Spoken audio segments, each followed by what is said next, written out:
สบายดีตอนเช้านี่ไอ้กระดูกมีแห้งแข็งแห้งคือเก่า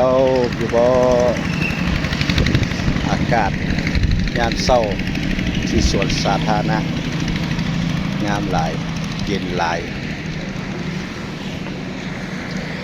สดชื่นสดใสน่าเที่ยวชมย่างเลาะไปเลาะมาดูดอากาศบริสุทธิ์เข้าปอดเด้อบรรดาจุหาดหำดำๆพื้นๆแต่ละคน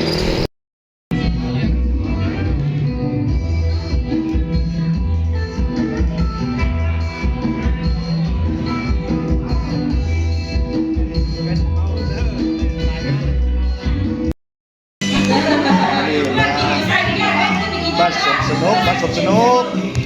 มาไอ้ไงที่บุรีมันท้าประเทศก็ตั้งเอาลูก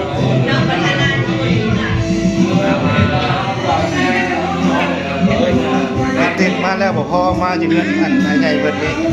มาสมสนุกเจ้าละว่าอดละว่า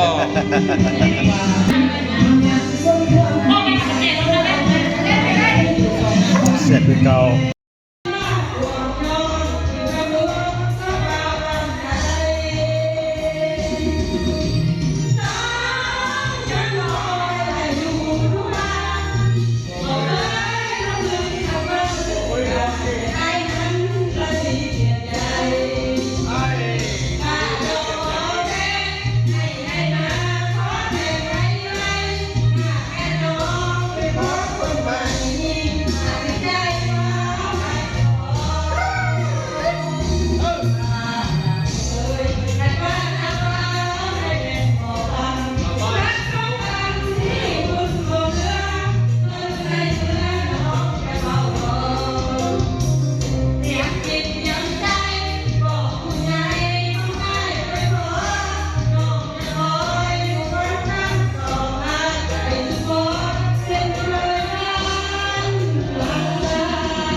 มาถึงไปแล้วมาถึงแล้ว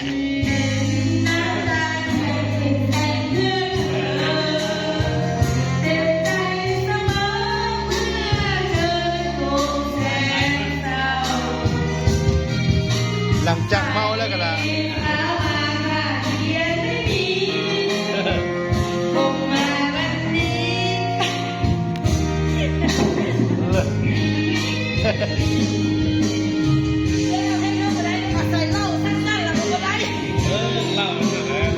จะห้องหลายเพลงเนี่ยมันจะเฮยแล้วเฮยแย่